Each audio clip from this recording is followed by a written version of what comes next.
mangkean kowe. Mentala karo Ndara Sedewa. Dumes Dewa ki enom dhewe. Terus kowe luwih tuwa, sithik-sithik kudu manut kowe. Kudu manut kowe. Ora selawase wong tuwa ki bener. Semangkean ora. Kowe iki nesu karo sapa? Werkudara. Kok ngerti aku? Hasiramu nutupi kok.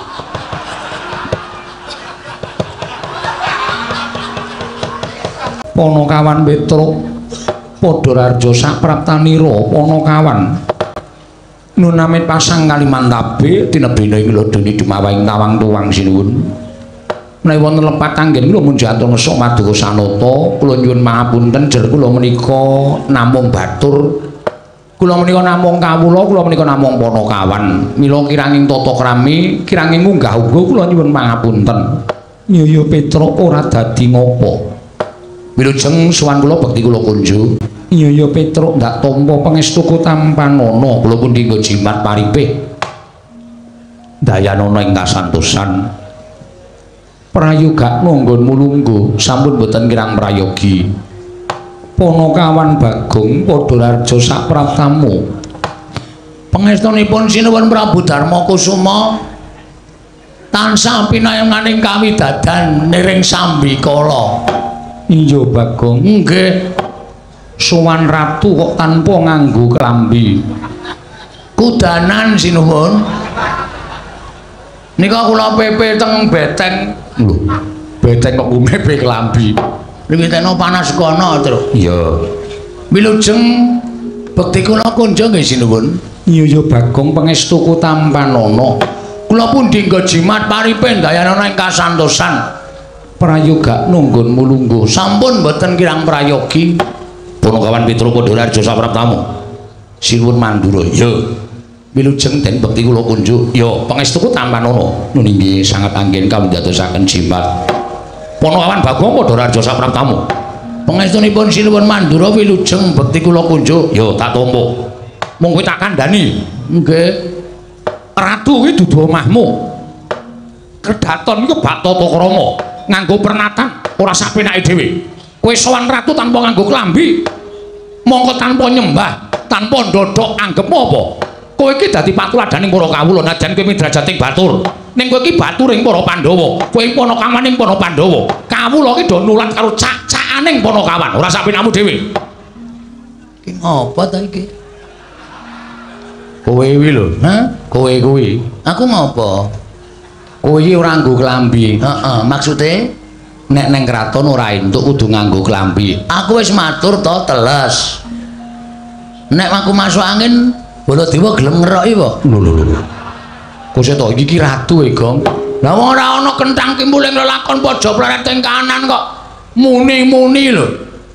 Tur sing tak jak salaman ki Sinuwun Prabu Puntadewa. Sinuwun Prabu Puntadewa ora lara atine kok wong kono-kono kok geger ngopo? Gong, hei, iki Nalendra. Wis ngerti ngomong tukang becak ya sapa? Ning ora ngawur. Aku ya lara ati duneke sapenake dhewe ora. Tur kene iki Ngamarta. Aku ki mlebu metu kene iki, Truk. Nek ora ana pasewakan kowe ngerti dhewe to. Sing ngepel iki sapa? Kowe karo aku nganti gembrobyos. Sing ngepel aku, sing resik-resik aku, sing ngeluti aku kok. Kono kok omong bae aku ki mengandani tata krama tata kramane abdi karo ratu lan pranataning praja wis ngerti wah jan Gong ora gawe masalah kowe iki wis to santai wae Sinuwun Prabu Puntadewa ki aku ora klamben ora apa-apa tak ora percaya tak Sinuwun piye Bagong nyun ngapunten kula mboten gawe klambi nggih ora apa-apa mendengar apa tidak? Senengane do kaya ngono kuwi. Sinuwun Prabu Darmakusuma kuwi sawijining ratu sing lembah manah. Abdine iki dunggahke ning Datulaya. Arep wong kere gedibal 17 nek pancen niate apik. Kepengin nyuwun karo Nalendra, diparengake munggah ana ing Datulaya sing jlambrahe kaya ngene iki. Ya, Tru? Ngono kok omonge ora. Ya wis ora gelem ngandani ya wis. Ora usah ngandani wong bapak ora tau ngandani kok kowe ngandani. Demenisin kowe rasa kondo karo Bagong, rasa ngomongi Bagong. Dinengke wae. Wah, bocah kurang saon. Wingi pun digenepi ya, Den. Petro Podolarjo sapraptamu. Wilujeng Den bekti kula kunju. Ya, Bagong. Dalem. Larjo sapraptamu. Pengantenipun Dara Werkudara wilujeng bekti kula kunju. Ya. Petro Bagong Podolarjo. Pengastunipun Dara Janaka wilujeng bekti kula nggih Den. Ya, Petro Bagong. Non. Raharjo sapraptamu. Wilujeng bekti kula kunju. Iya. Ing atase Bagong kok akon pindah Janaka. Njur derajate iki dhuwur endi? Mriki niku tempat duduk kula. Lah sampean kok nenggoni? Nomor kursi pinten? Lho, nomor kursi pira? Padhake ora. Wis-wis Janaka ora dadi ngopo. Koko Prabu Kasinggihan. Petro dalem ana apa Petro apa sowan saka karepmu dhewe apa diutus bapakmu Semar? Saderengipun kepareng ngaturaken tebah Siti Sekul binunteling ron klapa. Apuren ta mbok bilih wonten lepat kula nggih kula munjuk atursa maduka Sanata. Iya Petro ora dadi ngopo matur sembah nuwun. Dungkap angka kalih kula namung badhe caos suwuninga sinuwun. Sampun wonten setunggal condro niki bapak lara. Lho. Bapakmu nandang ruga. Nggih. Pun boten purun menyat saking peturon. Ming meneng mawon. Nek kayane niku ya mbuh larane apa ning matane niku melek terus kedap-kedip ning boten purun ngendika, boten purun obah, ming meneng mawon. Sentek ati kula, ya Gong. Ora. Mbok iya ngono to, Le? Aku iki penemune dhewe. Iya, iya. Soalnya nek bapak loro iki asline lho aku bahagia. Lho.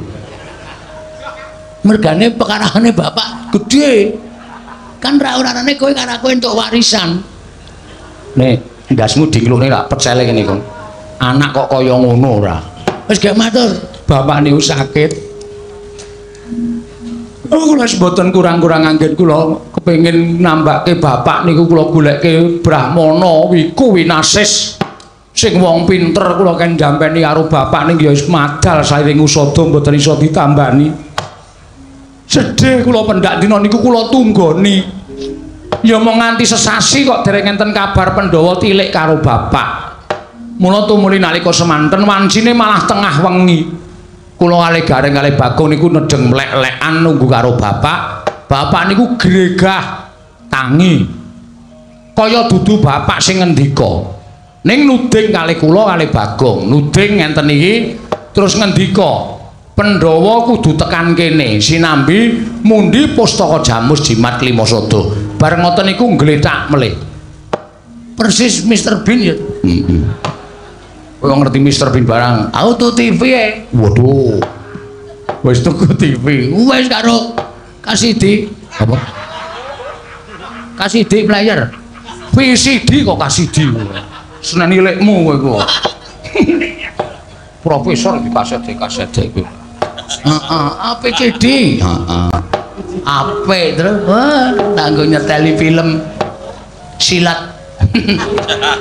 Mulane betah ning omah. Kowe ndek sing Cina? Wos. Ajar ora. Ngoten niku sinuwun. Mula tumuli kula sowan ngersani Gusti Prabu Darma Kusuma ingkang wigati namung badhe nyuwun para Pandhawa gangsal cacahipun monggo kula aturi tedhak wonten ing Karang Kadempel. Mituhu menawi dados ngendikanipun bapak sinambi mundi pustaka Jamus Miang Jimat Limasada pun ngoten mawon cekaos gampil mawon sedyanipun Petruk dinten niki sabibaring masiwaken ndara kula Puntadewa Werkudara Janaka nekula Sedewa kula dherekaken rawuh wonten ing Karang Kadempel sinambi mundi pustaka Jamus Miang Jimat Limasada. Nek Pandhawa kersa mbok menawa dadi srana waliyanipun bapak ning nek Pandhawa ora kersa ateges nuwun sewu selaminipun kula suwita menika mboten dipun agem dening pepundhen Pandhawa. Selaminipun kula labuh-labet dhateng para Pandhawa menika mboten dipun gagas dening para Pandhawa lan nyata yen Pandhawa menika satriya ingkang mboten ngerti dhateng lelabetanipun tiyang sanes. Menapa ta sababipun kula matur mekaten? Embanipun bapak menika anggenipun suwita dhateng para Pandhawa menika sirah dienggo sikil dienggo sirah ming supaya muktekke para Pandhawa ning bareng Pandhawa wis mukti ngawi bawa Nyakrawati mbau denda diaturi rawuh teng Karang Kadempel kok Pandhawa mboten kersa kanthi pawadan alasan napa kemawon mboten tedhak enten Karang Kadempel kula anggep nek Pandhawa menika mboten ngerti males kabecikanipun Bapak Semar pun ngoten mawon kula nyuwun dawuh Petro wonten dawuh satemene nelongso penggalihku bareng midhanget yen to bapakmu nandhang raga nggih lha iku bendina ya nangis teng omah iki bapak wis kaya kunarpa wis ora iso apa-apa bebuang nggih teng kasur nguyuh nggih teng kasur bapakmu nggih kula sing ngresiki kalih kula ra ora tau pengen dek pas kira ana aku lho Tru ora tau nyedak ora gelem malah wedange bapak tok omba-ombe kowe anak sing kebangetan kok Gong lho sinuwun terus kula mbok menawa niki dadi sarana waliyane bapak Pandhawa tak aturi rawuh teng Karang Kadempel Petro dalem aja ngluputke aku ya Petro lha pripun yen kowe njaluk Pandhawa jangkep dina iki ora jangkep yen sira nyuwun Pandhawa mundi pustaka Jamus kelima sada dina iki ora ana lho sebabe napa mura gage petungen Pandhawa ingkang padha lenggah ning Datulaya iki apa genep 5 Ndara Werkudara Ndara Janaka Ndara Nekula oh, kok ora siji? Bendaramu Sedewa ora ana. Kok mboten wonten? Petruk tak ketak sirahmu kok. Kaget aku. Yen ngapunten ae. Kaget kula ki yo. Kok dadi Ndara Sedewa mboten wonten niku pripun? Gong. Ndara Sedewa ora ana. Lho, le nyareke jam pira? Ora paham cah iki tegese ora ana iki ora ana ning pasewakan ora ana ning pasewakan lho ngene ndi iki lagi arep tak rembug le wah jan iki kok dadi kanane ha iki nek nganti ora genep 5 Pandhawa ora rawuh ning Karang Kadempel bapak mati lho Tru ha iya kanane kaya ngono piye iki sik ngenteni Sinuwun Prabu Darma Kusuma mula aku matur karo kowe aku kandha karo sira aja ngluputke aku. Lah terus kok kanane kaya ngenten panjenengan pembareping para Pandhawa kok anti Pandhawa godhang kurang siji niku lho kok ngluputke sapa? Petro, nggih. Sing nundung bendaramu Sedewa apa pun bendaramu Jodipati. Ndara Werkudara. Iya Petro, sebabe Koko Prabu Ndarawati rawuh kepengin nyuwun ngambil pustaka Jamus kelima sada. Kabeh padha sarujuk amung bendaramu Sedewa ingkang ora mathuk lan ora cocok. Merga rumangsa pustaka kuwi aja nganti pisah kaliyan para Pandhawa pusaka kuwi dadi panguripaning kawula Ngamarta yen pusaka bakal diboyong ning Ndarawati bendaramu ora sarujuk tumuli dadi cengkah rembug lawan bendaramu Jodipati gempung penggaling bendaramu Werkudara tumuli bendaramu Werkudara nundung kelawan bendaramu Sedewa kon lunga saka negara Ngamarta merga Sedewa ngukuhi pustaka Jamus kelima sada aja nganti lunga saka negara Ngamarta Petro.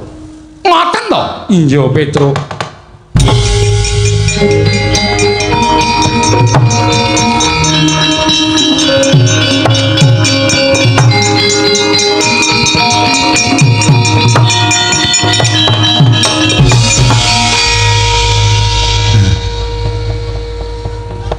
Ngapain Tru? Meneng-meneng. Mundur ya aku nesu iku mbane kedupak cangkemmu nuwun sewu Gus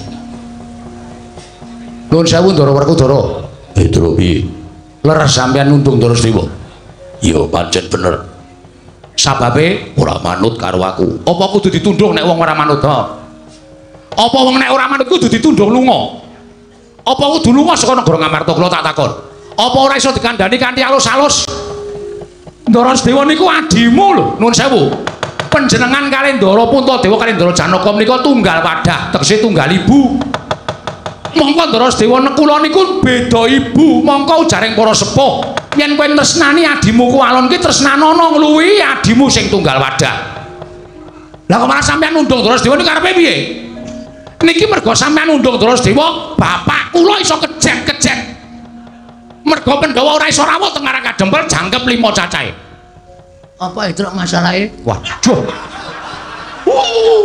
Tak ketak-ketak kowe. Aku tak takon aku tak melu nesu. Ngene tak omongi, heeh. Ndara Werkudara nundung Ndara Sedewa. Wus. Mergane Ndara Sedewa nggondhali pustaka Jamus Limasada sing arep diboyong Ndara Sinuwun Ndarawati. Terus Ndara Sedewa diseneni Ndara Werkudara ditundung lunga. Monggo kowe ngerti to bapak butuh Pandhawa 5. Heeh. Monggo nek rangno siji ki tegese Pandhawa ora genep 5. Ngono ya? Heeh. Lah terus masalahe kowe le nesu. Lah ya iki mau. Iki mau. Watis. Ora ono ketoke ora ono sing nggo nesu ya, Tru. Ndara Werkudara nundung Ndara Sedewa. Mergo Ndara Sedewa nggondhali pustaka Jamus Limasada. Ndara Werkudara duwe penemu pustaka diparingke Sinuwun Ndarawati. Betul. Ndara Sedewa terus ditundung mergane wani karo Sinuwun Werkudara. Terus Ndara Sedewa lunga. Lah iya iki nesune nggo nendi?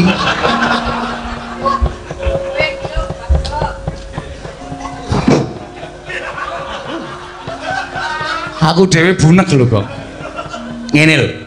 Iki nek Ndara Sedewa ora kondur, iki ateges Pandhawa ora iso rawuh ning Karang Kadempel 5. Ngerti to? Bapak butuhke apa?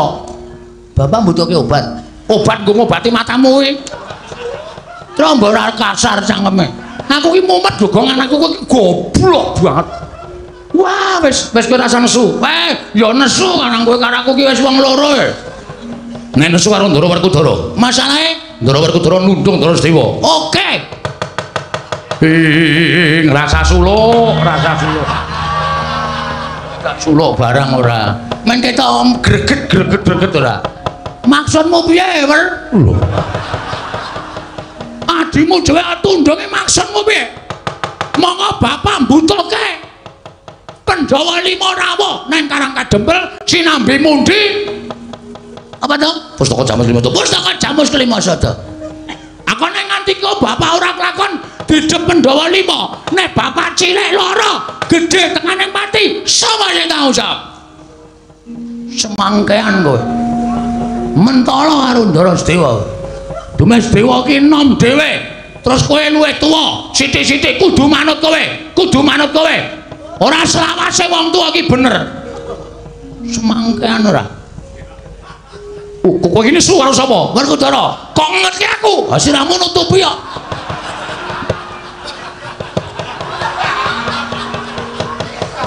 Ngono luwih cetha.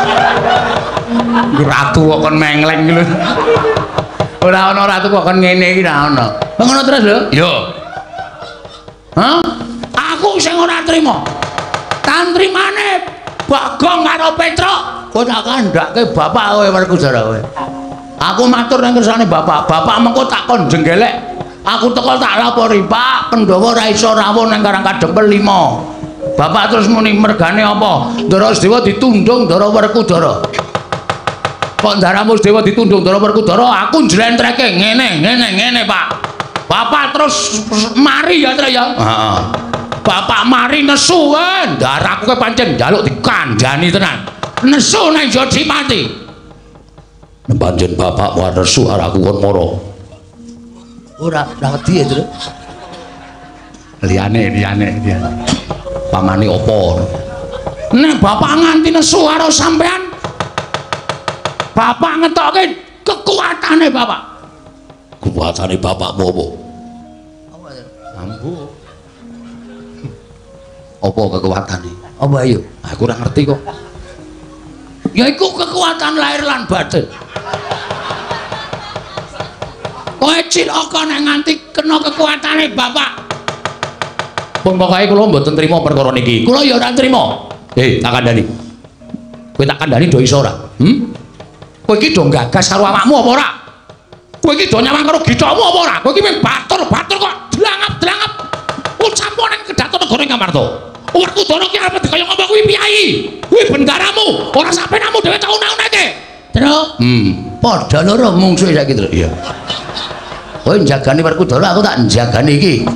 Ratu Valentine. Lho. Ratu Valentine. Aku iki ping kuwi awake kuwi.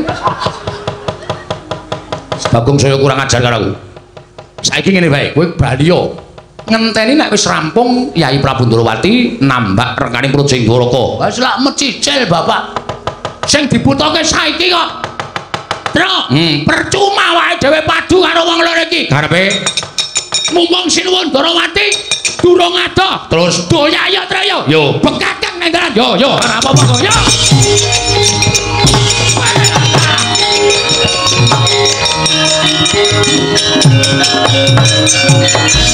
Manuk semanik jajalan surtane baune blik anak ratu diancam karo batur harga ngopo parek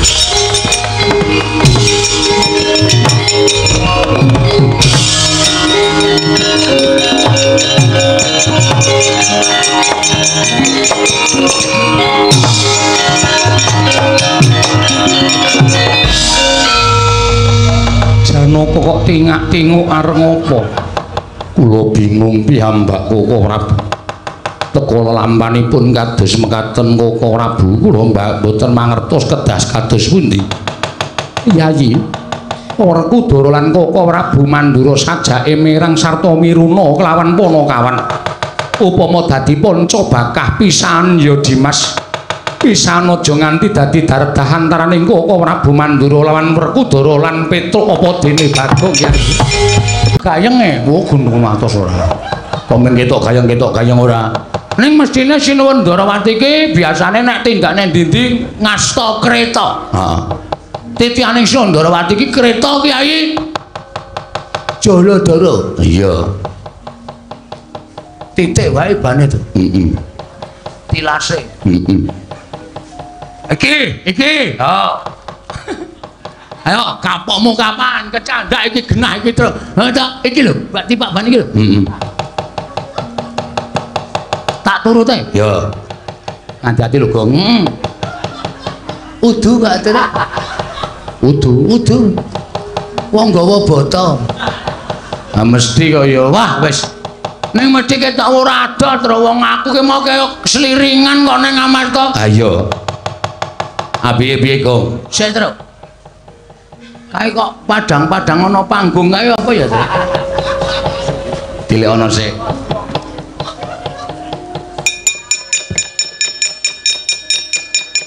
Apa, Gong? Ana pentas limbukan. Nonton sik apa piye? Yo. Keparing putra ing pringgondane Cemadung dawuh Wa Prabu. Nimbali dhateng yang putra pun tetuka kula Cemadung dawuh. Wa Prabu iki kan ing jangkar bumi Cemadung dawuh. Pakde ning ngopo Pakde kok nimbali karo para putra-putra kabeh? Gatotkaca Antarja Antarsena wonten timbalan. Ana dawuh apa Pakde? Wektu dina iki aku wis nyuwuni diparilahi wong atuamu ya kuwi adiku Njodipati. Supaya Hyang Wigati nglumpukake kelawan anak-anak Njodipati Gatotkaca Antarja lan Antarsena. Hyang Wigati bakal ndak kongkon supaya mlapat sarta nungka playune Petruk karo Bagong. Niripun kados pundi dene Paduka Prabu paring dawuh mekaten. Wonten paridamel menapa Wa Prabu dene Paduka paring dawuh mekaten. Gatotkaca wonten timbalan. Antarja wonten timbalan. Wektu dina iki Petruk karo Bagong moyak kelawan tindake Kyai Prabu Ndrawati. Ing nalika semana rawuh ning Projeng Ngamarta kepengin nyuwun ngampil pustaka jamu semyang jimat kelima sada. Kacarita Projeng Ndrawati ketaman pegebluk akeh para kawling esuk loro sore ketiwasan sore loro esuk nandhang pralaya. Mongko bisane waluya nirmala temajati yen to tinumbalan pustaka jamus kelima sada.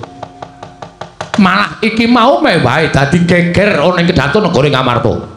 Liripun kados pundi Dene Paduka paring dawuh mekaten. Ngerti yo? Yen to wektu dina iki Pandhawa ora jangkep 5. Lho. Pandhawa mboten jangkep gangsal. Lho, Pandhawa mboten jangkep gangsal kados pundi Wa Prabu? Sik Pakde, Pandhawa kok ora genep 5 ki ana apa? Antasena piye? Nek kowe arep njaluk keterangan Pandhawa kok ora genep 5 kuwi njaluk keterangan karo bapakmu. Pak, opo? Pandhawa kok ora gendhep 5 iki ngopo? Pancen bener ngendikane Pak Dimo Mandura. Pandhawa ora gendhep 5. Terus pamanmu Bumira Tawu tak tundung lunga. Mak Cilik Sediwa, ya. Dasare wani nyentulani rembuke bapakmu Jodipati. Kok nyentulani rembuke bapak Jodipati ngrebuk perkara apa? Kresna kakangku tekan negara Ngamarta. Kepengin nyuwun ngambil pustaka Jamus Klimasada kabeh wis arujuk. Barep kakangku aku Janaka Nekula kabeh padha mathuk lan rumaja. Ya ming mak cilikmu Sediwa ing kekakian gunung tanpa guna. Ora sarujuk lan ora mathuk pustaka Jamus Klimasada diboyong dening Kresna. Nganti akeh-akeh ature mak cilikmu Sediwa nganti gawe gempung rasane bapakmu ing Jodipati. Kowe ngerti watake bapakmu. Aku yang dicentulani rembug karo sapa wae mesti ora bakal tak anggap gedene, mesti bakal tak tundung lunga. Mula ora ngomongake nadyan kuwi makmu cilik dhewe. Yen pancen wani karo bapakmu mesti tak tundung lunga. Oh sik, perkarane aku tak takon. Mak Cilik Sediwa tak tundung lunga dasare perkarane apa? Wani karo aku. Wani karo bapak iki perkarane apa? Sing dirembug apa? Mak cilikmu Sediwa ora sarujuk pustaka Jamus Klimasada digawa dening Kresna kakangku. Apa mak cilikmu Sediwa ora ngerti yen Kresna iki gedhe lelabuhane tumrap negara Ngamarta. Wis ping pira Pandhawa nandhang pepeteng Kresna mesti madhangake. Wis ping pira Pandhawa nandhang ribet Kresna mesti gawe padhang. Wah, dikira Pandhawa ora ngerti males kabecianing nata Ndarawati. Mula nadyan kanthi pawadan apa wae tak anggap ature Sediwa mau luput. Lah kok sik pustaka Jamus Klimasada digawa ning Ndarawati iki arep dienggo ngapa? Dienggo tumbal. Dienggo tumbal perkara Ndarawati ke Taman Pegebluk. Terus mak cilik ora entuk. Yo. Pak, apa? Nek tak pikir kok bener mak cilik timbane bapak. Kowe aja ngewangi makmu cilik, apa kowe kelakon katut tak tundung. Aku rasa tok tundung aku lunga dhewe kok, Pak. Aku lunga dhewe, wis tak percaya to? Wah, Antasena, piye Pakde? Pamakmu Sediwa pancen luput, kok sik nek didelok tata lahir pancen luput. Nek ditonton saka batin urung karuan luput. Lho, dasarmu apa urung karo luput? Dasare Mak Cilik Sediwa kowe nuwun sewu, arepa Pandhawa 5 cacah iki wong pinter-pinter, wong sekti-sekti. Ning sing digdaya dhewe nek miturut aku paningale cetha dhewe kerep nggunakake permana jati iki Mak Cilik Sediwa. Mula Mak Cilik Sediwa ngendika kaya ngono kuwi mesti nganggo pawadan, nganggo dasar. Dasare pustaka Jamus Klimasada digawa ning negara Ndarawati ming didadekke tumbal. Monggo didadekke tumbal ki apik-apike ming dipendhem ki ora bakal bali meneh. Mula Mak Cilik Sediwa nggone gondeli pustaka Jamus Klimasada kuwi tak anggap bener. Tak anggap bener. Yen ngono tegese Makmu Cilik Sediwa kuwi ora ngurmati karo Nyai Prabu Kresna. Ora perkara ora ngurmati, ora perkara ora ngurmati. Ning apike rak ditonton sik. Apike ditonton sik. Pancen Mak Cilik Sediwa mau ngendikake yen to dititi priksa dhisik. Lah kuwi apik. Ya nek Ndarawati ke Taman Pegebluk tenan. Nek ora, yo pustaka Jamus Klimasada wis kebacut digawa sinuwun Ndarawati. Mongko Ndarawati ora ke Taman Pegebluk, gedhe-gedhene ana panyokra bawaning Mak Cilik Sediwa. Yen nata Ndarawati iki dudu nata Ndarawati sing tenanan. Utawa dudu nata Ndarawati sing sak tenane. Mula aku ngerti kuwatir penggaling Mak Cilik Sediwa. Antasena. Lah kok dadi kowe malah ngarani Nyai Prabu Kresna dudu Nyai Prabu Ndarawati sing tenanan karepe piye? Saiki akeh sulapan lho, Dik. Saiki akeh wong mimba-mimba. Monggo nuwun sewu, kedung jero iso dijajaki atine menungsa sapa sing ngerti. Ayo. Iki mengko nek nganti pustaka Jamus Klimasada diasta dening Ndarawati, monggo jebul kuwi panjalmaning mungsuh sapa sing arep tanggung jawab? Sapa? Apa Pakde? Apa Bapak? Nek Sediwa mau iki piye iki? Ngendikake yen to dititi priksa dhisik sapa? Apik. Ya nek Ndarawati sing arep tanggung jawab, nek ora tak takon. Yo. Nek nganti Pandhawa kelangan pustaka Jamus Klimasada Ndarawati apes jurite. Monggo Ndarawati ora ke Taman Pegebluk sing ora seneng karo Pandhawa ora bawane Mak Cilik Sediwa citrakaning Pandhawa yen gedene Ndarawati karo Pandhawa ki angel wis tenan nanti. Ya ora. Dudu nata Ndarawati sing sak tenane. Iki lagi mikir. Aku ngerti kuwatir penggaling Mak Cilik Sediwa. Antasena. Angger subuh minggat. Prabu Kresna dudu Ndorowati sing tenanan karepe. Kowe mikir majelis dewa ki ping pira wae to nyelametke negara Ngamarta? Ketoke pancen ping ragil. Kae mung Pandhawa ragil 1000 kedung jero iso dijajaki atine menungso sapa sing ngerti. Wong pinter. Yo.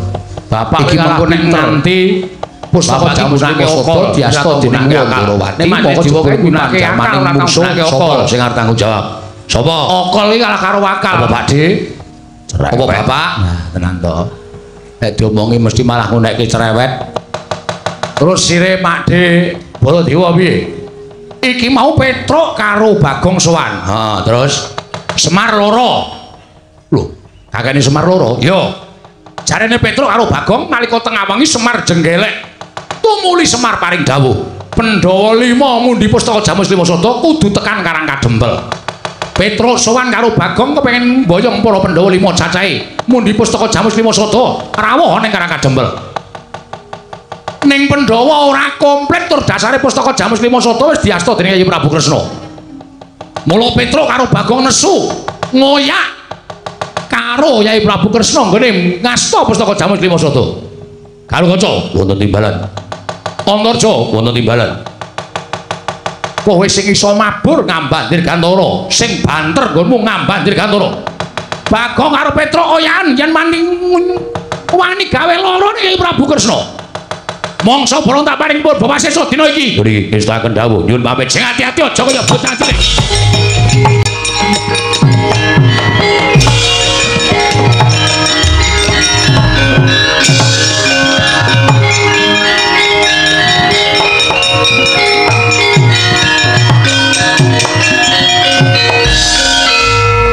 Iki kok ora mangkat ki piye? Aku awan iki ra mlebu kok. Lho. Ora mlebu piye? Moh. Aku ora arep melu-melu perkara iki. Tur dasare nuwun sewu, nek aku nyikara karo Petruk karo Bagong kok kayane kuwi ora watake Antasena Pakde. Jane perkara iki iso dirembuk sing apik-apik.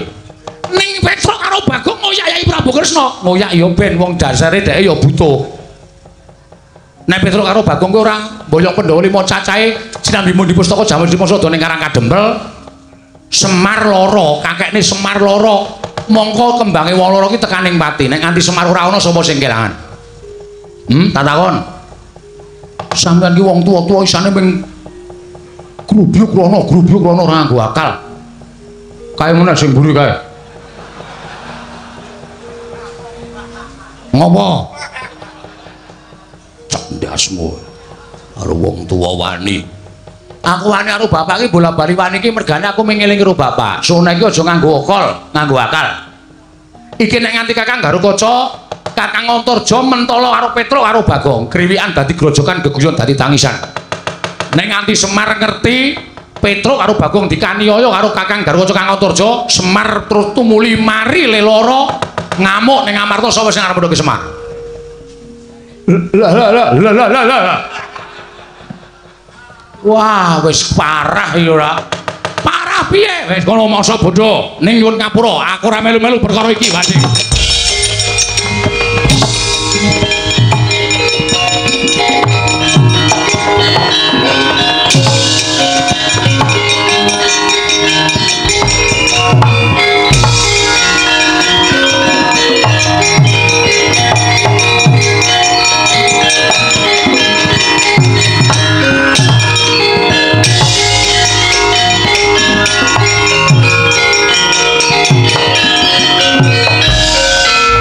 Ketemu ya, Tru?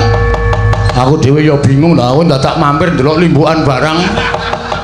Wis ado le mlayu. Ape? Aku ki ora metu Gembos Asmara. Apa? Kuwi lho lagu sing anyar lho apa? Gembos Asmara. Gubuk. Wo du gembos lho. Lah kira nek Gembos Asmara, ning Gubuk Asmara ki ora nggo gembos. Wo. Caedan ora. Ha iki terus leren dilar goleki. Wah cilaka iki. Piye ya, Gong? Embo. Ana ning Ndorowati wae ya. Jujuk Ndorowati. Nek ning Ndorowati ngrekoso. Ngrekasane Ndorowati ana Ndoro Sencaki.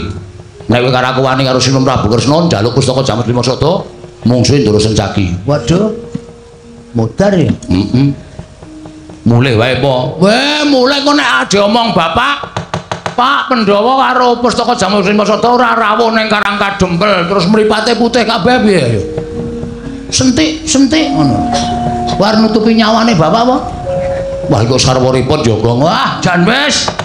Kok dadi kaya ngene ya kahanan uripe bapak ya, Tru? Aku ora ngerti. Piye iki ya? Wis dipikir alon-alon butuhe mengko piye carane supaya bapak ya ayem. Pustaka Jamal Srimasada ya iso tekan Karang Kadempel, Pandhawa 5 ya iso tekan Karang Kadempel. Pandhawa 5 ora jangkep, Ndara Sedewa lunga, ditundung Ndara Werkudara. Piye ya? Apa kowe dandan cara Ndara Sedewa? Waduh, suaraku ora iso cilik. Ngono bapak-bapak iki awas lho, Tru, nek nganti ngerti Sedewane kok cangkeme kekamban ngono piye yo. Ora ngrek aja to? Wah, jana angel ya kok angel iki repot awake dhewe. Ha iya.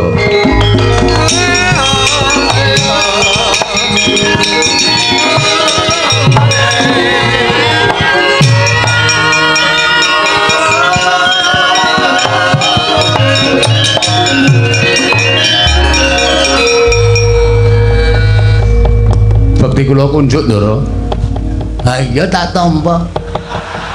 Tiba wedhe-wedhe Yayi Patih Angling Darma. Cah pedhok ora. Ngapain? Lungguh ngisor, ngumbek kualat tuh. Ada siapa? Mengo. Wih. Bose. Ngapa ya, Tru? Ah mesine dikongkon karo Werkudara. Antasena, Petruk karo Bagong keplak ana ning dalan. Wani nusul arep ngoyak sinuwun Prabu Ndarawati. Waduh. Nek liyane iki aku rada wani. Nek iki mantan gentho iki ayo. Merkoso awake dhewe. Slamet to, Kang. Pangestune Ndara Antasena wilujeng. Petruk slamet. Pangestunipun Ndara Antasena wilujeng, Den. Enten apa? Aja duwe panyokra bawa sing elek karo aku ya, Tru. Lah nyatane sampean tiba-tiba datang teng mriki rawuh mriki lho ya matratap to wong kula lagi wae gawe geger ngamarta dikongkon keng bapak heeh dikongkon Ndara Werkudara maune iya terus sampean sagu mah modar aku terus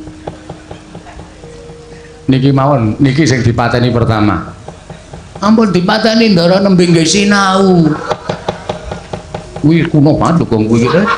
Kadang kala ya masuk wong aja buang sing kuno-kuno ya.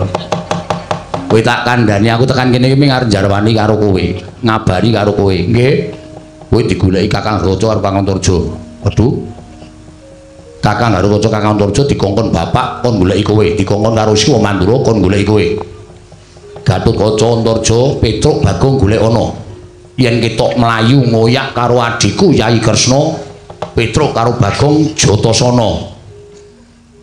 Sing muni ngoten Siwa Mandura. Klebu sampean. Iki mesti sing pertama ngantil iki, Tru. Seto sabar to. Aku kok kowe ngarep, Tru? Iya. Dadi nek kena kowe sike ora. Mula aku tekan kene iki aku arep ngabari karo kowe mergo aku isih tresna karo kowe, Tru. Nggih, aku ngerti perkarane saka bapak. Tak pitung-pitung nek aku ngewangi karo Siwa Mandura aku ki dadi wong sing luput. Oh. Ah terus ngene wae. Kowe nek perang karo Kakang Raca wani ra? Mbok mudar nek wani. Rika niku otot kawat balung mesi kula maju lagi sedhela candak sira kula diklucuk. Mudar kula.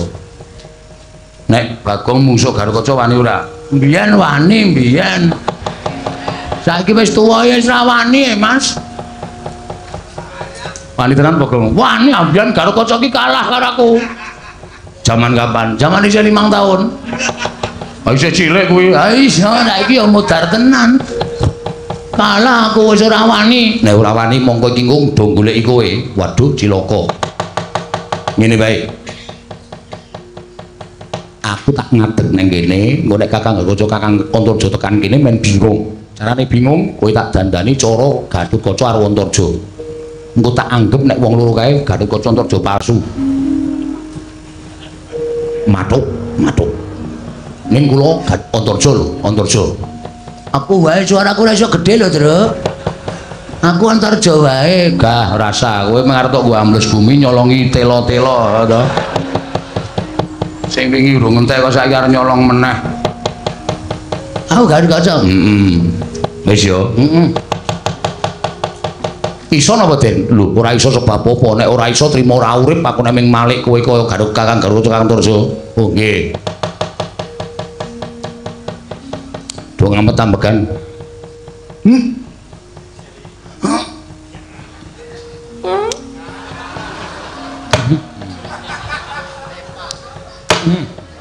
Iki ngopo, Gong?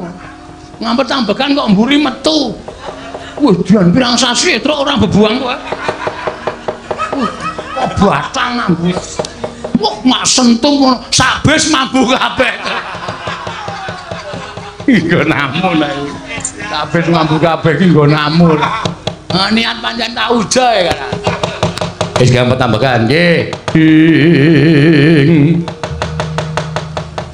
Tan samar pamoring sukma sinukmaya winayu ing asepi sumimpen telenging kalbu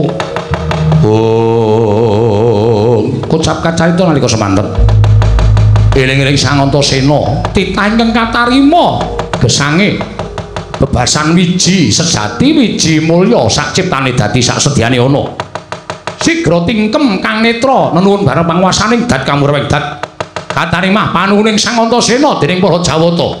Ical wujuding Lurah Petruk lan Ki Lurah Bagong Wenteh nenggih Raden Antarja Raden Gatotkaca.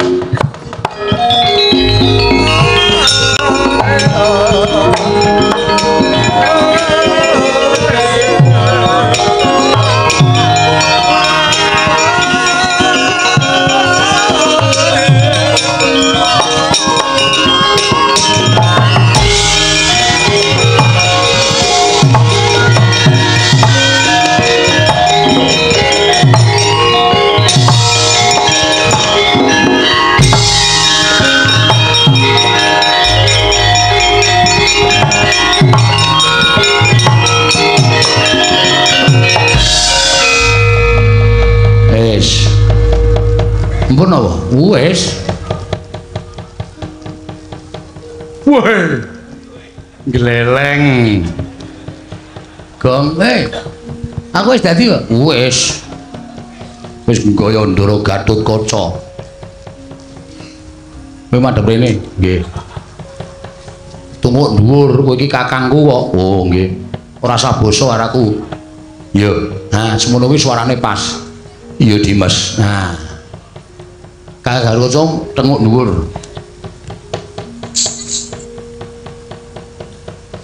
Kakang Garwaca. Ngopo kok dadak jeblok bane? Gatotkaca kene omong ramak ngono sih ta, Tru? Kuwi rak ndara werku Dara ora sades to. Gah aku. Kakang Garwaca gadhangipun Kakang Dimas Antasena Prabu napa Kang? Kurang gedhe. Hah? Kurang gedhe. Waduh, aku rekoso tenan, Tru. Aku mau ki Antarja wae kok. Wis dadi kok kurang gedhe. Dimas Antarja. Dimas Antasena. Kurang gedhe sithik. Dimas Antasena. Diantepke. Dimas Antasena. Suarane dicethake ora didokke sithik. Wah. Wah, Gatotkaca kok jenes. Minggir nyuwun pamunten Kamas nyuwun ngapunten. Kamas dengkulmu mlocot ora. Wis ngene wae engko sing tak jak omong Kakang Antarja. Kakang Garwaca rasah melu omong. Iya Dimas. Rasa omong, ora bakal omong Dimas. Agene Demes wae. Iki engko ana Antarja karo Garwaca tekan kene nek aku pokoke ngaku sampeyan sing asli tak anggap dheweke sing palsu. Iki tak nggo jalaran nek aku wani karo kadang-dang tuwa. Iya Dimasku lho ora juga Dimas. Ngono ya Kakang Garwaca. Iya Dimas. Kok kaya rekoso banget to, Gong? Heeh. Aku tak biasa wae. Konangan nek biasa konangan suaramu ki khas banget Yo. Untir bayarmu. Gulu. Aku seneng bayar. Mulane kok do rekoso uripe atau untar-untir wae. Sing lemu kok mung kowe tok liyane do kuru-kuru. Wis dinteni kene, engko nek do tekan kira do kaget kabeh. Iya Dimas. Kakang meneng wae iki kok dadi aku bingung. Kono Antarja loro ana Garukaca loro iki karepe piye? Monggo nyatane aku ora tau pisah karo Kakang Garukaca karo Kakang Antarja.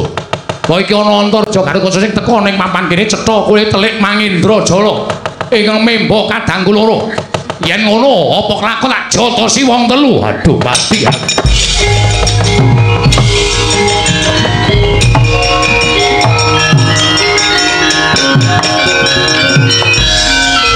Ya, gampang to.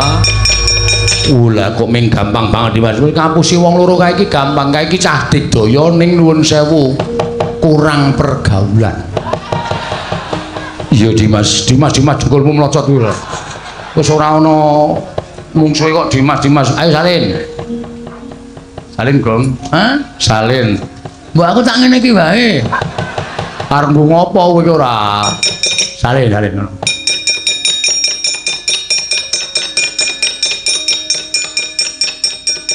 Wah, ora nggo gamelan barang iki piye iki?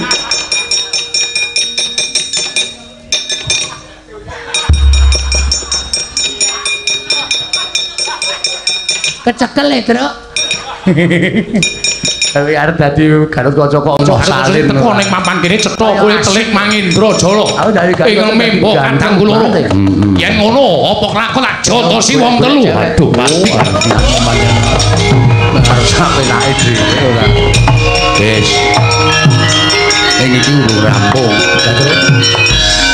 Kanggo nek wong loro kanggo kondo karo ula kok ming gampang banget diwadi si wong loro kae iki gampang kae iki cah digdaya ning nuwun sewu kula kurang Baladewa iki men Werkudara men modar Dimas jengkulmu mlocot kuwi aku dandani Werkudara teko Dimas ayo salin opo aku bres salin Gong hah salin aku Baladewa ora aku tak ngene iki wae aku Baladewa ora ngono apa kowe iki ora parsane jajaran sertane bawono ayo iki nata Mandura Prabu Baladewa. Sapa sing wani karo Nata Mandura Prabu Baladewa maning Pitawasi Jayatra napa ngrasana? Wah, aku gamelan barang ki piye iki? Oh, aku cocok Petruk sing dadi Baladewa. Waduh, entuk dukungan. Ayo coba kowe coba lho. Ana iki mani jejelas kita ibu. Blenanet bojejejel. Arep dadi Garukaca kok. Prabu Baladewa. Lah. Bablasan to Baladewa. Hah? Baladewa. Kowe mau muni piye? Baladewa. Wah, ketrucut kuwi. Baladewa wani Pitawasi Jayatra ora iso aku sing dadi Baladewa. Kula Baladewa nggih. Yo. Bagong bapak. Berarti aku nek dadi Werkudara nek nyeluk sampean konto sino. Heeh. Ya pokoke dadi bapakku sementara. Siap. Ning yo ngenteni dhisik, ngono nek kaene ora do lapor kowe tiwas tak dandani dak malah gleleng. Dinteni dhisik. Ngene ana swara wong sumbar-sumbar Siwa Mandura nesu, lah kowe tak dandani. Lah terus mengke nek Siwa Mandura nesu, kula pripun? Lho, wani gelute padha-padha Baladewa kok. Waduh. Masalah iki. Nek riko nggawa Kyai Nenggala, Truk, kowe tak dandani cara Baladewa iki ora ming tak dandani tok. Iki ndakne kekuatan lahir batin. Dadi kowe ya digdaya. Atus sing Ndara Werkudara nesu, amen tandangi sing dadi Werkudara. Kula dikai kekuatan ya. Kekuatane dipek Petruk kok wis entek. Aku kok ameng-ameng nyawa tresna-tresna iki. Ayo nyatane ngono kok ora apa-apa. Hei, Petruk kandhong bolong. Bagong kowe menyang ndi? Wah, dalah kowe wani nunggu karo Tindayai Prabu Darawati aja lakon dosa. Konangan Baladewa bontot ana krincong sikilmu. Lah nika wis bengok-bengok. Nika wis bengok-bengok. Yo, kowe gek ngambet ambekan. Itu tadi ayo.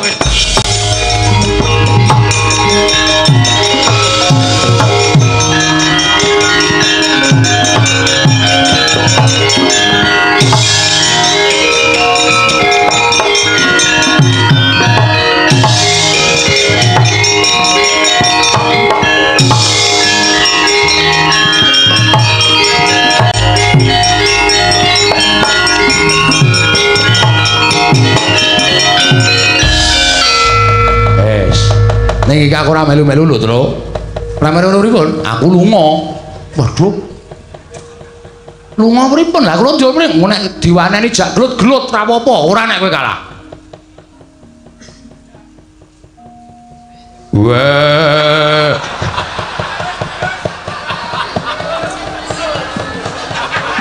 Ketoke perkudarane ra dadi nih ketoke. Ora dajari lah. Aku ki wis kaya dadi kaya ngene iki ngrekoso ya asem. Ya wis kurang gedhe kok. Wah. Sing jeneng kurang gedhe iki suarane kurang gedhe. Ayo coba ngampet-ampegan swara weteng.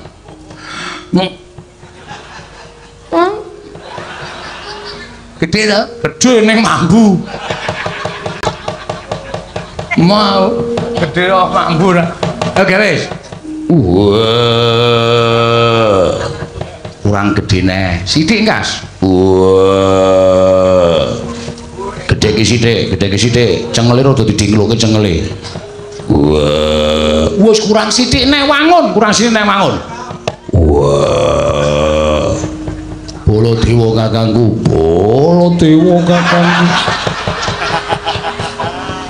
Kok munggah kok. Aku ki meneng-meneng sok munggah dhewe. Nek kon munggah marah gelem munggah, nek dinengke mau munggah dhewe. Mbok aku ki wis ra normal paling ya. Wis kono do rembugan. Awara mlebu. Iki diloske lho saiki iki. Heeh, wah, entasane ora tanggung jawab iki. Ya ora apa-apa, diniati wae le. Ah iya. Kadangipun Kakang Yayi Werkudara.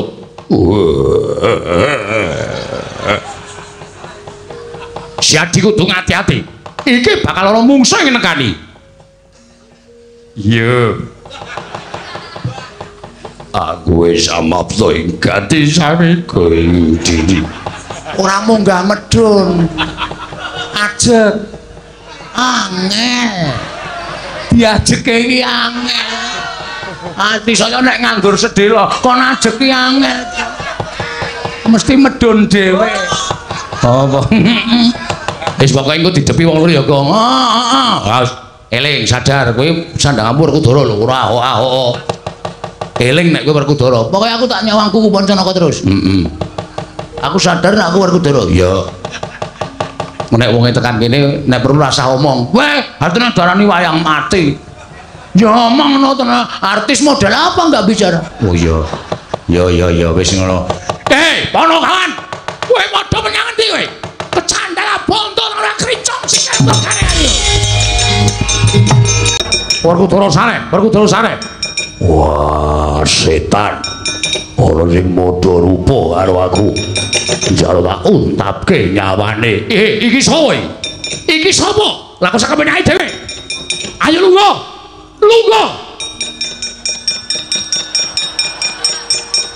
Kowe iki dikon Baladewa sing kuwi kaya manut to ya. Wah, kaya tok getak-getak atiku miris. Iki sapa iki? Aku kok ngadep kaca gedhe-gedhe iki sapa iki? Weh, ya. Takon karo aku nata mandura Prabu Baladewa. Wah, setan alasku arepe dhewe. Aku Baladewa. Aja ngawur aku Baladewa. Sing mburi kae sapa?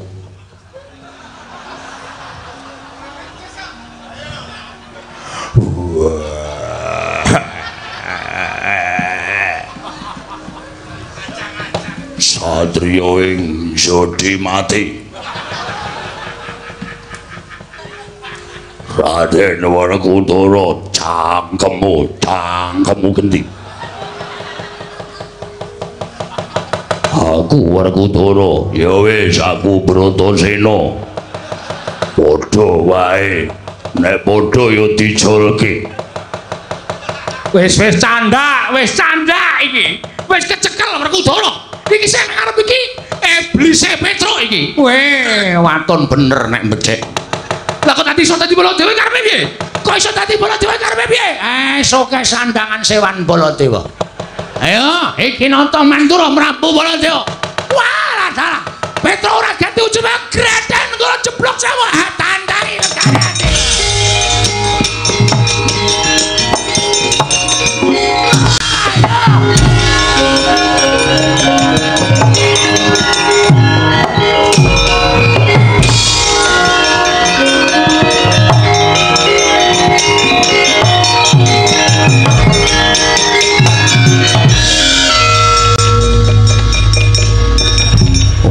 Werkudara irunge nganti mencong.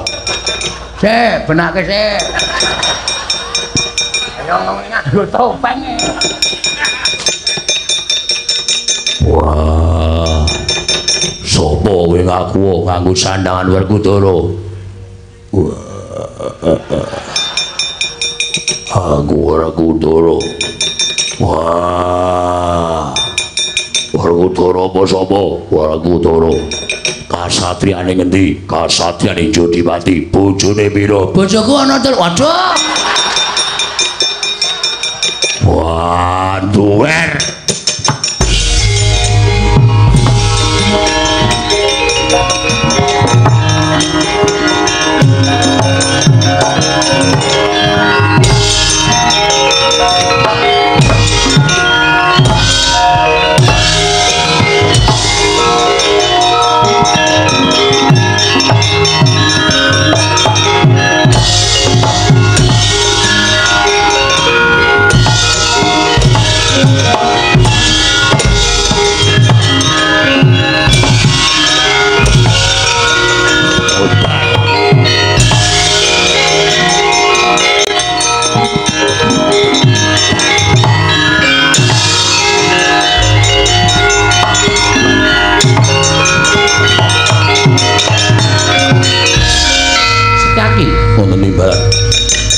Barang pun Kakang Prapto negara Ngamarta lah kok dadi suwung ora ana wong. Nggih.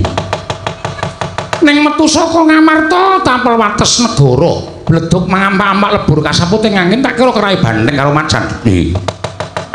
Ora pati nduga mono lah kok dadi kae Koko Prabu Mandura kok perang karo Koko Prabu Mandura. Werkudara perang karo Werkudara. Dimas, kowe misah sing endi?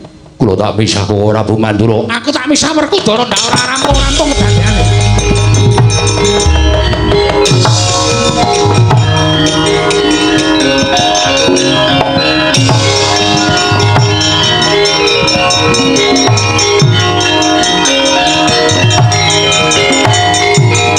Ayo amo. Amo yo. Iya. Koko Prabu. Waduh sarep. Koko Prabu.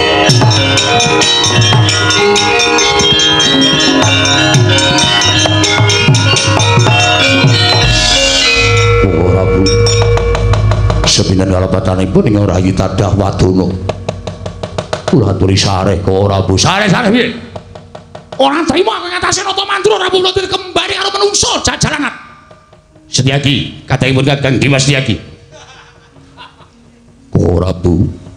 Lho kok ngantos bingung menika ingkang pundi? Mas Padano, Dek. Mas Padano. Pun Kakang kuwi duwe ciri gethek andeng-andeng ning dhuwur mripat. Iki Baladewa sing asli. Andeng-andeng dhuwur culekan mitane kuwi. Iki Baladewa sing tenan. Aja ngawur aku Baladewa. Aku Pak, mati nek. Sabar, sabar. Mboten sami sabar lho jotosi kabeh. Sabar. Koko Prabu. Nggih. Kula ngantos bingung menika ingkang pundi. Aku Narendra Mandura, pun Kakang ing sejati. Setyaki aja percaya. Aja percaya. Pun Kakang ing sejati pun Kakang kedunungan Kiai Nenggala, Kiai Alugara. Aku sing duwe, aku sing duwe. Sampun ngaten mawon, sampun ngaten. Ingkang kagungan pusaka Nenggala dipun dalaken. Dipun dalaken. Ora percaya karo pun Kakang. Iki Kiai Nenggala. Mapane ning ebek-ebek. Ora pura dringe dalaken Kiai Nenggala. Wah, dalah ngece arek. Iki Kiai Nenggala.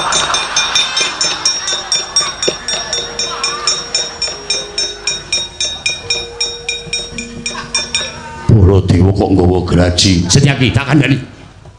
Iki golek gaweane sang Raja Majapahit. Mula pun Kakang buka pemotongan kayu jati. Cek jane kowe iki sapa?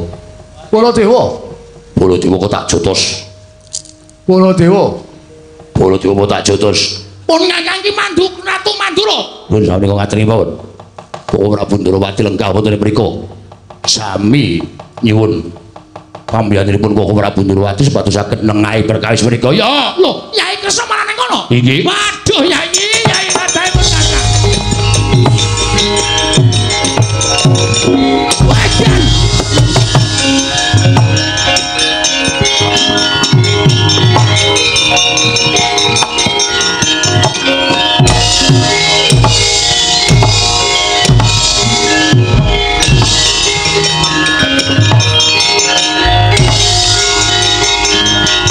Werkudara wis ayo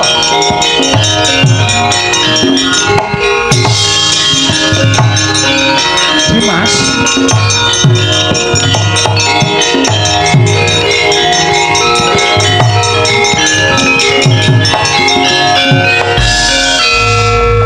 coba bisa wah itek-iteke men modar sisan coba bisa Kresna ben aku ben modar wong kalah kok gleleng wah jeliteng dengkul matos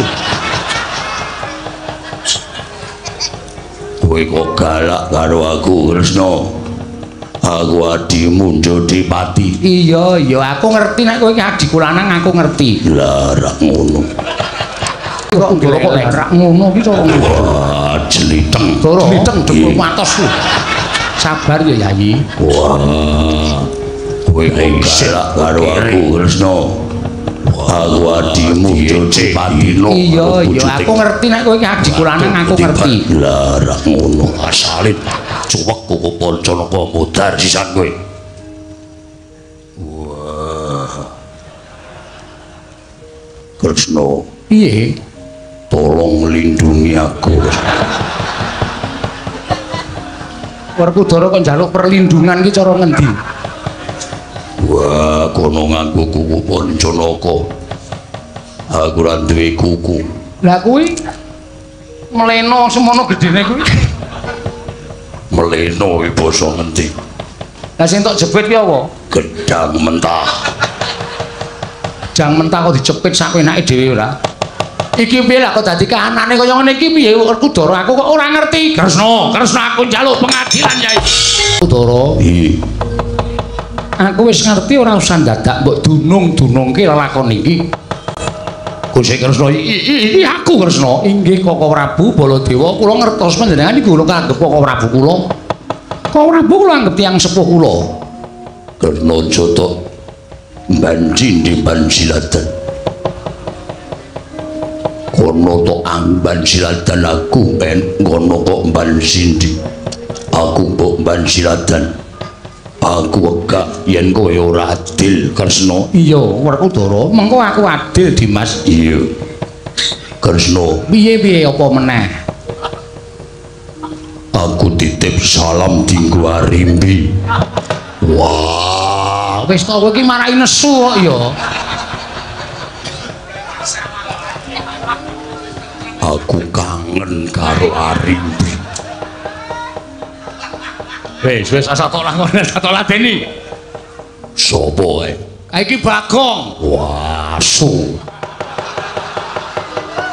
Ngandel ora Werkudara nesu tenan lho nek iki nek muni ngono kuwi Werkudara aja tok bebeda. Ya wis, ora. Aja ngono. Nek ora entuk Arimbi yo ora ngayu. Nek krungu dadi geger lho, Gong. Ameng sembrono. Apa ora kowe ketrucut to ayo ganti. Ayo ganti ora? Ora ganti senjata cakra mati kabeh. Nggih. Ngarep gleleng sedelo kok ora entuk. Ait. Ganti yo, ganti Gong. Ayo. Oh, piye asline? Wis ngerti kok aku kae sing mburi kae ganti ora? Ganti apa bandemi watu?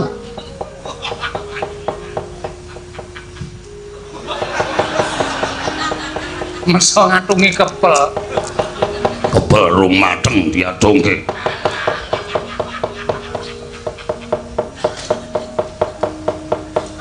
Lho, piye to kuwi? Wah, kleru le salene. Petruk iki randakan klumbrak-klumbruk. Bareng tanggo kok dadi Baladewa. Lah, ngono ki ra mau setan to lak tenan. Dadi Petruk karo Bagong mirame-mirame rata mandura. Inggih, Koko Prabu sampun. Sampun. Petruk menika ngaten menika temtu wonten ing kengkongkonan. Coba saiki tak takon karo kowe sing kongkonan sapa? Bloko ora, Gong. Bloko ndak wong enak-enak iki wonge udut-udutan iki mesti. Karo cengenges-cengenges kae mergo kesengsarane awake dhewe. Ya bloko ya. Sapa Bagong? Anu putrane Ndara Werkudara. Sapa putrane Ndara Werkudara ki sapa? Sing ragile jenenge sapa?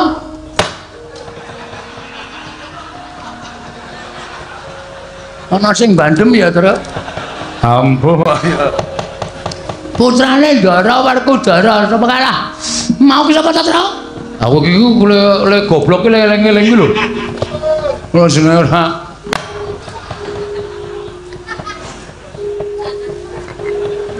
Sapa putrane Ndara Werkudara? Kok isih kenang wae ya? Sampeyan madhep mriki? Iya. Sapa? Putrane Ndara Werkudara inggih menika. Weh, lah watune saya gedhe kok ya iki. Kok saya antep putrane Ndara Werkudara? Iya sapa Bagong sapa? Mengkurang kowe kula ndak dikecaki ora. Ndara Antasena. Mula cahidan kan kok ya isa-isane nglakoni. Gusti, aja ngurus perkara Antasena siki. Inggih, lajeng paringipun Si Adi kok wis tumuli rawuh ning negara Ngamarta. Lho. Sebabipun menapa panjenengan Koko Prabu paring dawuh mekaten? Lah iki mau Yai Kresna lagi wae budal saka negara Ngamarta. Jare ngandhakake yen to Ndorowati ketaman pegebluk bisane waluya ning Remata Majati jati temah mulya. Yen to kudu ditumbali pustaka Jamus Miang Jimat Limasada. Nganti Werkudara ngendhangake Sedewa ditundung lunga merga mbelani karo Yai Kresna. Sedewa ditundung lunga pustaka Jamus Limasada mbok asta tumuli Si Adi kondur marang negara Ndorowati. Kok iki kok tekan negara Ndara Ngamarta meneh karepe piye? Lho. Mun sewu Prabu. Kula nembe sepisan menika dumugi mriki ora estu. Si Adi aja gawe-gawe lho. Si Adi aja gawe-gawe. Si Adi tekan kene mau karo pun Kakang. Estu kula mboten badhe atur dura. Menawi mboten mitados Setyaki. Mboten dawuh. Mrene Setyaki lho niki wis saken dawuh. Oh yen pun Kakang lagi wae sowan ing Praja Ngamarta. Oh Prabu. Nggih. Apan kawula saestu Prabu Ndorowati nembe kemawon rawuh wonten negari Ngamarta. Weh lah cal ku karepe dhewe. Wah, lah yen ngono pancen ana telik Mangendrajala. Ana durak mongke yen nyidra pustaka Jamus Nyambyan Limasada ing membo Yai Prabu Ndorowati. Lho. Menawi ngaten pustaka Jamus Limasada sampun noncat ka Prabu. Wis diasta dening Yai Prabu Ndorowati ingkang mentar saka negara Ngamarta Yai. Weh lah dal. Dadi kaya ngono kahanan negara Ngamarta Werkudara. Nggih. Kok Si Adi ora tanggap? Wah, aja takon aku. Malah aku rumangsa kleru gedhe dene aku ngluputke karo Sedewa. Nganti Sedewa tak tundung minggat saka negara Ngamarta. Lho. Sedewa mbok tundung lunga? Iya. Lah. Monggo saiki Sedewa menyang endi? Oh, ora weruh mapan menyang endi aku ora ngerti. Apa ora kowe? Bandani ngeyel ya gong. Heeh. Wong ki aja sok grusah-grusuh, piantun ngamun ngantos terus gunake netra walaka ning gunake netra batin Permana Jati. Supaya ora kapusan. Mergo sakniki nek nganti ora nganggunake Permana Jati niku wah apus-apus niku mapan teng pundi papan. Wis nek ngene iki piye? Pandhawa kelangan pustaka Jamus Limasada Semar mati. Wis cangkeme. Semar mati dongake aja. Wis lara kok malah entek-entekke biaya. Wis piye? Kuwi lah dalah. Petro, Nun. Bapakmu lara to? Nggih. Kisane wae ning dilawuhi Ndara Pandhawa 5 cacahe. Kalih mundi pustaka Jamus Limasada. Nyatane pustaka ilang, Ndara Sedewa lunga, Pandhawa ora komplit, pustaka ora bakal rawuh teng Karakadempel. Kuwi lah dalah. Piye Antasena? Ngene wae Lek. Anu Pakdi, sampeyan rawuh ning Karakadempel. Terus bloko apa anane karo Kakek Semar. Nek pustaka Jamus Limasada ilang. Aku karo sapa? Ya karo Pandhawa. Pandhawa ming 4. Sawetara iki ora sakabeh. Karo ngenteni Majelis Dewa le kundur ning Ngamarta. Karo sapa? Kae karo si Werkudarane kae. Kurang ajar. Ora perkara kurang ajar, iki percaya ora, Pak? Oh, omong aku numusi to. Sampeyan ngeyel kandhani ora Maido nek dikandhani karo Antasena. Wah, cah kucluk. Cah edan. Ora nganggo utek. Nah, saiki karepmu.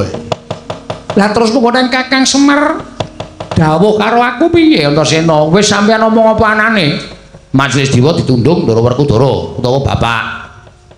Terus sampeyan ngendika napa anane? Nek Ndara apa kuwi jenenge? Ndara Sedewa utawa Pak Majelis Dewa ditundung karo bapak. Iya.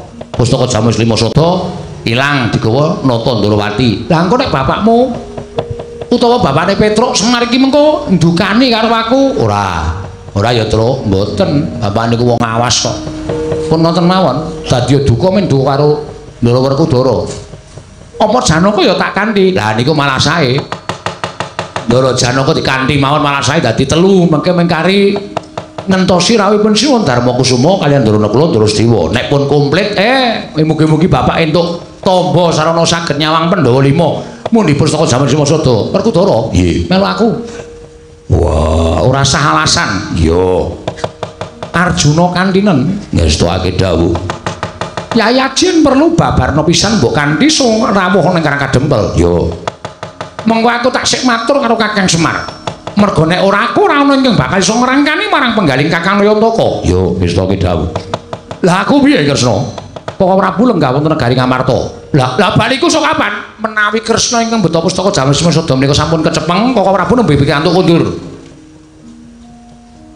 Kunjara wae.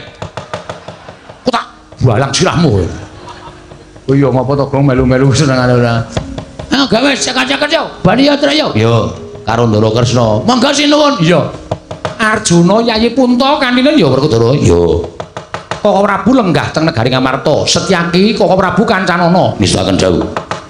Antasena kowe melu karo aku? Ya, Pakde ayo tak derekake, Pakde. Iya, ayo Werkudara. Iya. Panjangka upamata Kakang Semar kuwi dadi panyuwun kelawan para Pandhawa, ora kudu kaya mengkono ingkang katindakake dening Kakang Nayantaka.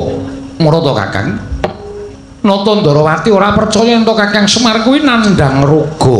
Yen tak sawang katung sumunar cahyaning Kyai Nayantaka, monggo ragane ya katon becik sarta sampurna kaya ngono. Lah kok dadi nandhang raga kuwi sing dipenggalih apa? Dipol. Marga tangiya. Aja gawe susah hatiku. Wah, yen nganti kowe nandhang raga, kowe mentala karo Pandhawa. Pandhawa isa tumangkar kaya mengkene merga saka pangudanging Semar Badranaya, merga saka nggonmu ngomong marang para Pandhawa. Wah, Dipol, ayo tangi. Apa ingkang mbok karepake Pandhawa bakal nyengkuyung karo karepe Semar Badranaya? Kakang Nayantaka ora ngira babar pisan yen to kaya mengkono lelakoning Kakang Semar. Kakang Semar Janaka ora bakal bisa urip ning alam padhang. Janaka ora bakal bisa netepi darmaning kasatriyan lamun ora dimong dening Kakang Nayantaka. Mula tak suwun Kakang Semar, ayo wungu Kakang Nayantaka. Wungu minangka dadi pamonging Pandhawa kaya wingi uni Kakang Badranaya. Semareka den prayetna samurires eka balik titiyani gandayani trisanya purnama sasi gilar-gilaraning tengah latar milang lintang Bima Sekti dupi midhanget sabdanipun Nata Ndarawati Satringga Dipati tuwin pamadya Pandhawa dadi gumregah penggaling Kelurahan Nayantaka gregal-gregel wungu saka nendra kagiat Nata Ndarawati wae janing yaning kalaga kadilangit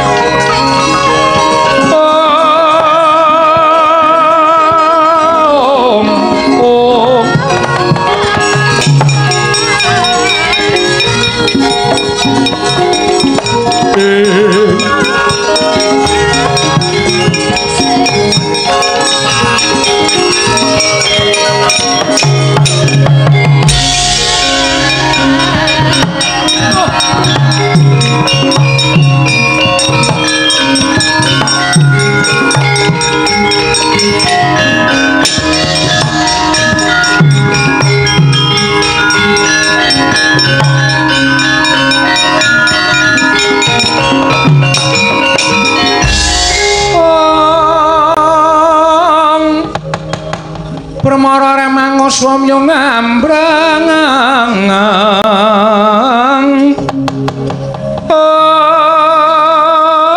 kati karunaning kasose yen aneng marga malalat tumring sang kandha pastrat maja leng-leng lalu mangulati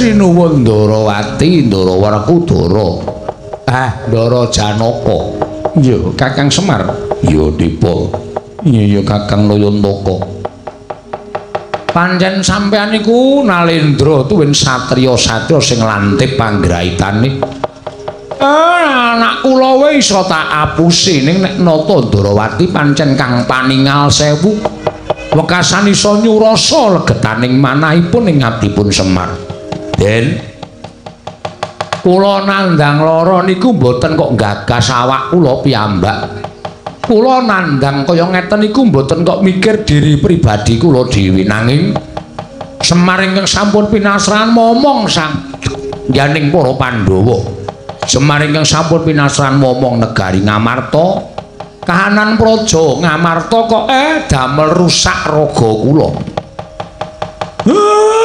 Marta sing biyen kondhang negara ingkang panjang punjung pasir pawukir Lojinawi Gemah Ripah Karta Tata Turaharja kawulane padha urip tentrem rukun matsinamatan daya dinayan ning sakniki kok ngendi-endi padha cecungrahan pundi papan padha regejegan ilang tabeting rasa kamanungsan mentala dateng sederek mentara karo sedulur waton kasembadan kang ginayuh papan-papan pawiyatan boten dipun puruki papan panembah boten dipun puruki ingkang dipun parani papan-papan maksiat Ngamarta nek kula neng kemawon niki bebasan namung kantun sakumuring jagung sauruping damar mesti remuk bubuk dadi rempon mula nek kula ora klakon bangun kayangan teng praja Ngamarta tegese bangun uripe moraling para kawula mesti mboten badhe kelampahan Ngamarta menika lana wonten ing jagat raya Ndara gunjang kancing langit kelap-lapaton lir kencanging risang mawe gandrung mula kula kepengin Pandhawa rawuh teng Karang Kadempel mergi kula menika minangka wakiling para kawula Pandhawa menika dados pangarep panjenengan menika minangka dadi panuntun telu-telune kudu manunggal dadi siji supaya iso mujudake negara ingkang becik negara ingkang apik Kakang Semar nanging dadi wuruhanira namun pustaka Jamus Klimasada oncat saka negara Ngamarta malah Werkudara mentala nundung kelawan ragil Pandhawa kuwi bendaramu Sedewa lah sebabe napa merga Sedewa dinakwa bakal gawe kuceming asmaning para Pandhawa sartaning pustaka Jamus Klimasada ilang ing Ngastanata Ndarawati sampeyan teng mriki kok Kakang Semar Kakang Semar mesti ora bakal kekilapan gunakno permana jati Kakang Ismaya wah dadah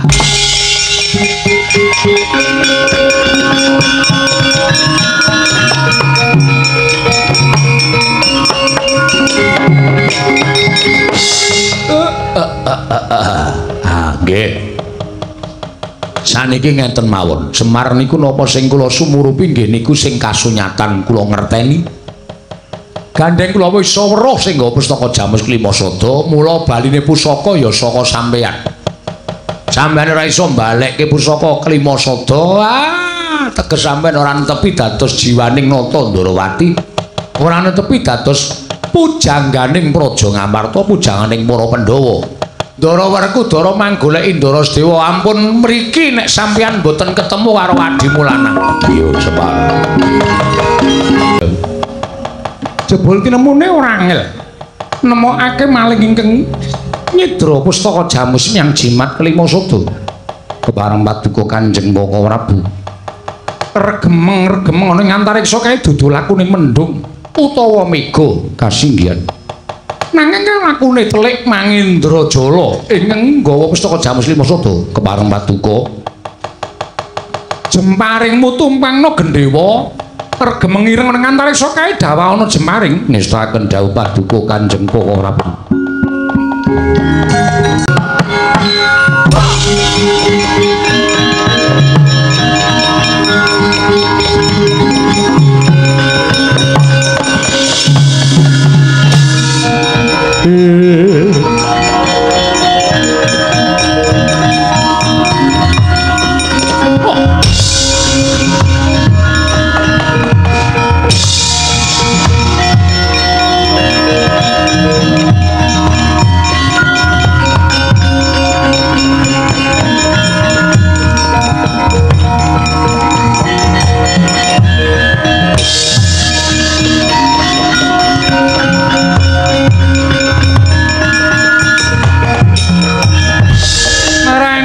Bang wangaruna kadinetraning anggarapo sabdaning kukiloring kanigara sageter kene donganing kunglir wuwu sing pini panca ing Arjuna kadanging pun ngakang ora usah dadak nerepa apa dikira aku ora weruh marang legetaning atimu panjalmaning mungsuh panjalmaning jajalanat ingkang bakal gawe ringking para Pandhawa ora mbok balekke pustaka Jamus Lima Sada anggo gatheng sirahmu kowe Ratu Ndrawati.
Ganjing langit kelap-kelapaton lir kincanging risang mawe gandrung ing nata Ndrawati ya dasar kepara nyata ora usah dadak kowe mimba kelawan panjenengan ingsun.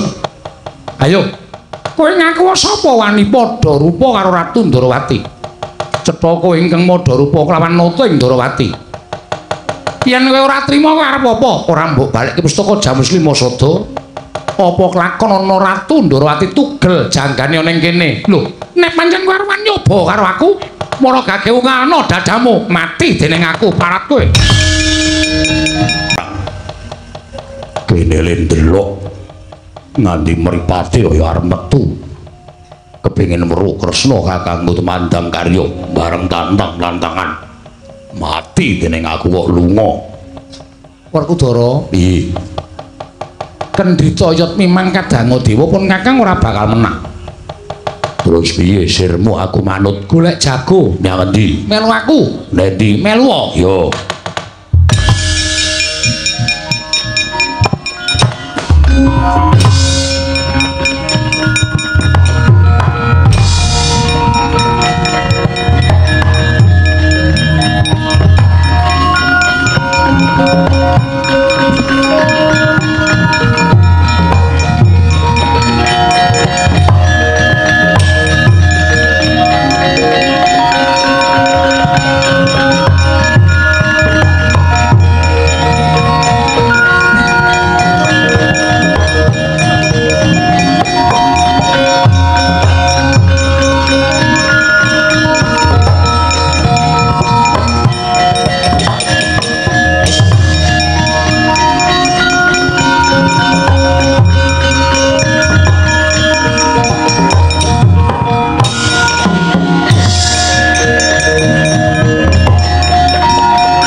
sarta saking godha sang Kurukula yen amutusa Sang Sri ana pendhita muda mapan ning tengahing alas. Iki sapa? Peparape sapa Pramban? Yen panjenengan dangu kelawan aku, Pendhita Kleyang Kabur Kanginan mendung kebaraten ing endi tibaning kono papan dunungku. Pandhita tanpa dadah, tanpa pernah nglakoni tapa ngramit tulung marang sak pepadaning urip. Aranku Brahmana Dewa Kartika. Dewa Kartika? Iya.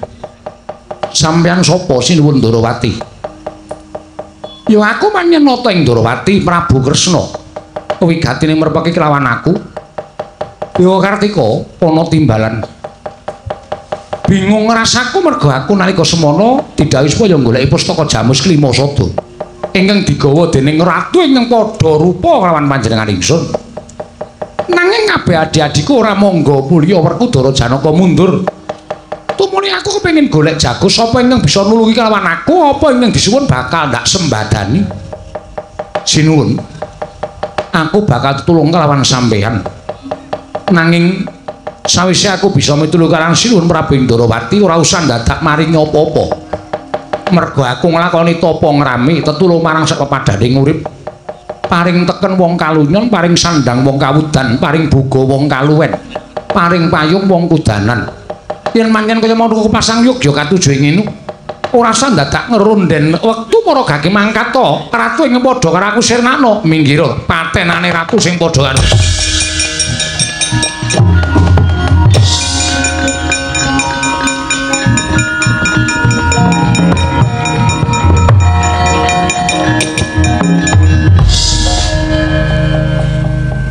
wis meh rampung pakaryane. Ha iya. Ning aku isih durung rampung. Lho, durung rampung perkarane?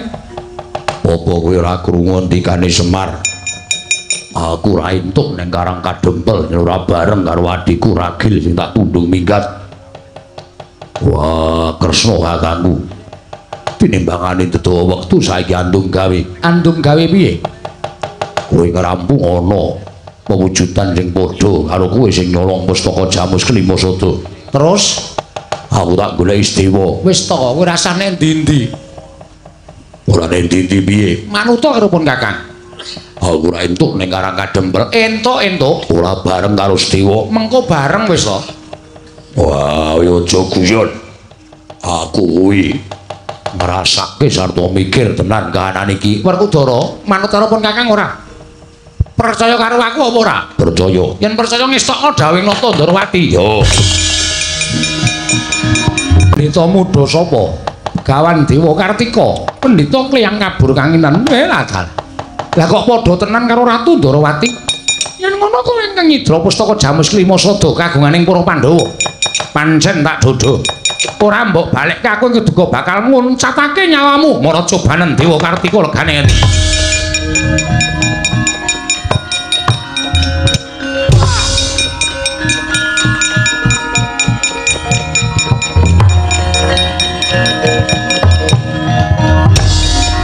Ayo.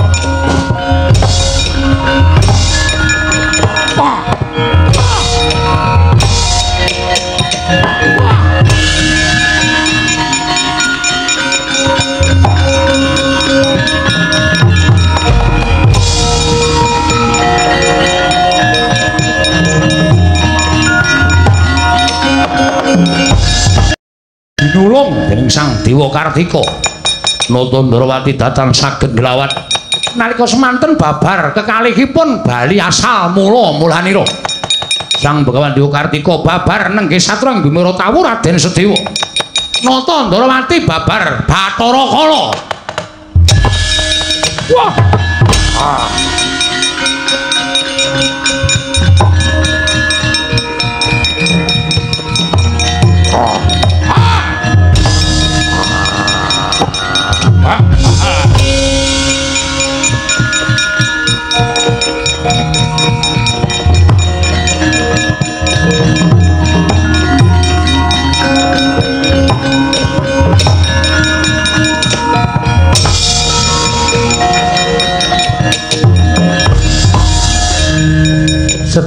inggih Koko Prabu.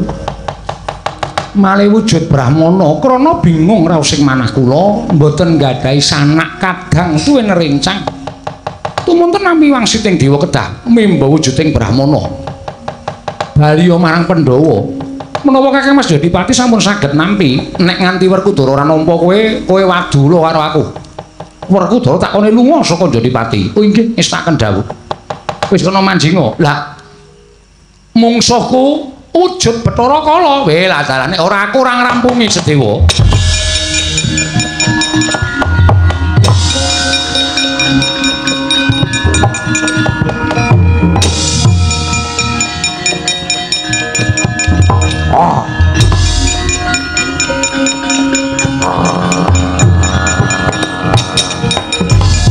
Pandhawa tata Katiwisraya Indriaksa Sara Maruta Pawana Bana Margana ing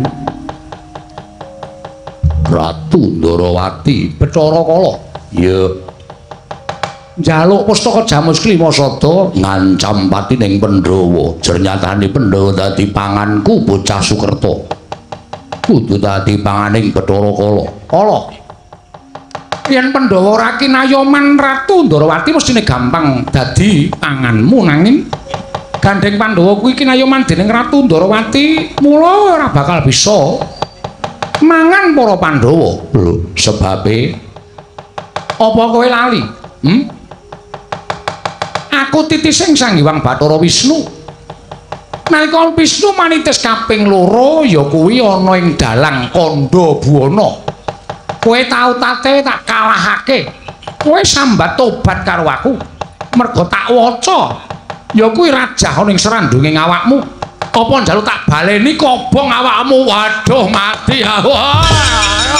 Njaluk pangapura.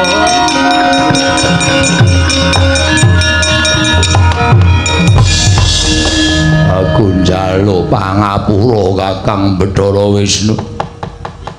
Kowe tak wenehi pangapura nanging pustaka Jamus Klimasada balekno. Aku njaluk pangan wong Sukerta ning dudu Pandhawa. Peranganing Sukerta kuwi pirang-pirang. Sing tok ajab ming Pandhawa wae. Apa jagat iki ming sagodhong kelorono apa piye? Iya ya kebaleke. Pustaka Jamus Klimasada tak jaluk. Iya nya tak baleke aku njaluk pamit.